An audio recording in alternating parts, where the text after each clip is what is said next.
लोकसभा उठिला ओडिशार खଣି दुर्नीति प्रसंग बरगढ़ सांसद प्रदीप पुरोहित खଣି दुर्नीति कथा उठाई सीबीआई तदंत दाबी କରିଛନ୍ତି। या सहित पूर्वतन बीजेडी सरकार विरोध में बर्षिଛନ୍ତି प्रदीप କହିଛନ୍ତି बीजेडी सरकार जानी शुणी शाह कमिशन रिपोर्ट को कार्यकारी कलेनी विजिलेंस मामला करी खଣି मालिक और खଣି अधिकारी को बीजेडी सरकार सुरक्षा देथिबा प्रदीप अभियोग କରିଛନ୍ତି। प्रदीप को अभियोग नहीं बीजेडी प्रतिक्रिया मिल पारे।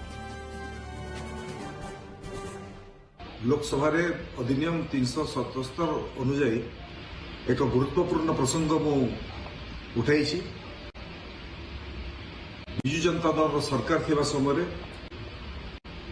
एक बड़ माइनिंग स्काम होता शताब्दीर सबुठ बड़ माइनिंग स्काम घोटाला होता जो साहा कमिशन तार तदंत करथिले एवं पाखापाखि 1 लाख कोटी टंकार दुर्नीति माइनिंग रे लुहापथर विभिन्न माइनिंग रे दुर्नीति होइतिबार कथा से उल्लेख करथिले एवं तार सीबीआई तदंत पाई मध्य से प्रस्ताव देथिले।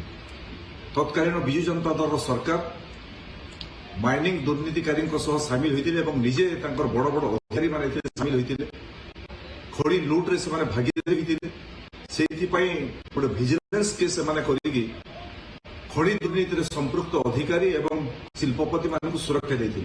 आज मु लोकसभा से प्रसंग उठाई एवं दाबी करी जे तार गोटे सीबीआई तदंत आवश्यक एवं खड़ी घोटाला ओडिशा रे जो खड़ी घोटाला होता 1 लाख कोटी टंकार दुर्नीति होता तार सीबीआई तदंत पाई आज मु लोकसभा 377 अधिनियम अनुसार प्रसंग करी।